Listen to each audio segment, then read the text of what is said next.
हमारा नौजवान नौकरी के लिए दर दर भटक रहा है, परेशान है, सरकारी नौकरी नहीं मिल रही, आरक्षण के साथ खिलवाड़ कर रहे हैं। और मैं कहना चाहता हूं, जो लोग आरक्षण के साथ खिलवाड़ कर रहे हैं, चाहे वो काशी के प्रत्याशी हों और चाहे आपके घोसी के प्रत्याशी हों, जो आरक्षण के साथ खिलवाड़ कर रहे हैं उनको इस बार जनता छोड़ेगी नहीं, उन्हें सबक सिखाने का काम करेगी। इसलिए अपने नौजवानों कह के जा रहे हैं कि जो 30 लाख सरकारी नौकरियां खाली हैं उनको सही तरीके से आरक्षण की व्यवस्था लागू कर करके उन्हें पूरी की पूरी नौकरी देने का काम होगा। वहीं हमारे शिक्षक होंगे, शिक्षा मित्र होंगे, जो हमारी आशा कार्यकर्ता हैं, जो हमारी आंगनबाड़ी है, उनकी हमेशा मांग रही है कि उनका मानदेय बढ़ाया जाए, उनको भी सुविधाएं मिलें। तो हम भरोसा दिलाते हैं कि उनको भी सुविधा देने का काम करेंगे, उनका भी मानदेय बढ़ाएंगे।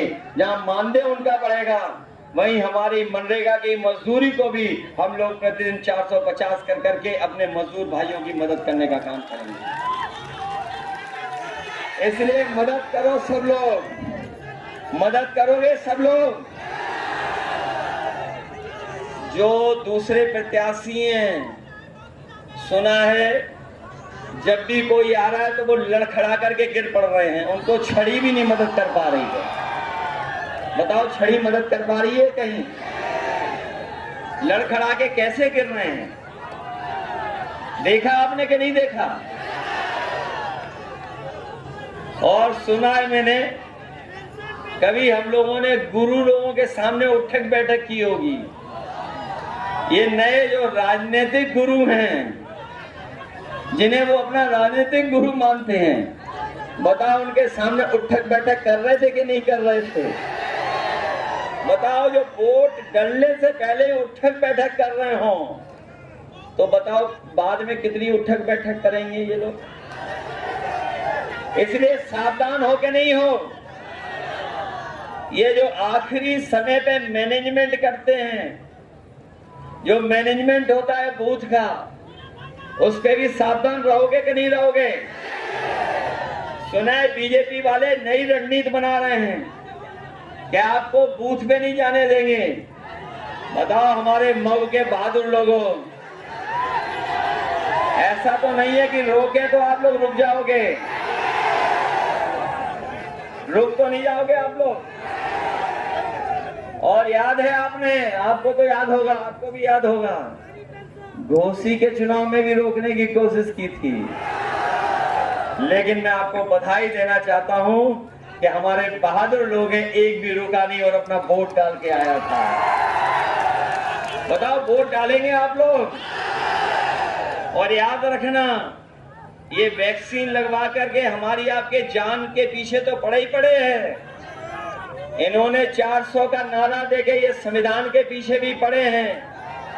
तो जहां ये चुनाव हमारे आपके भविष्य का है, वहीं ये चुनाव आने वाली पीढ़ी के भविष्य का भी है और संविधान बचाने का भी है।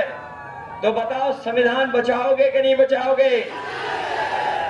इसलिए साथियों, आपका एक वोट आपके जीवन में बदलाव लाने का काम करेगा। जो हमारे समाजवादी पार्टी के प्रत्याशी हैं राजीव राय, इनके बारे में उनका परिचय देने की जरूरत नहीं है।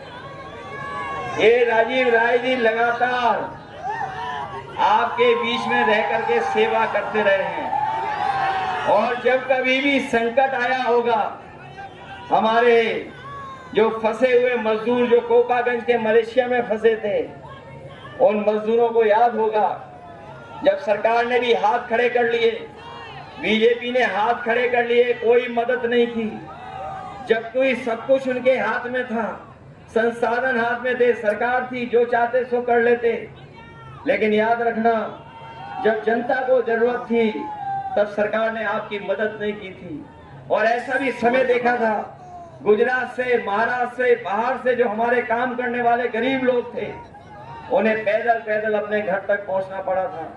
उस समय अगर किसी ने मलेशिया से मजदूरों को बुला करके और पूरे कोरोना काल में जो सहयोग और मदद करने का काम किया, दवाई से लेकर के सुविधा अगर किसी ने की थी तो राजीव राय करते रहे थे, लगातार आपकी मदद करते रहे।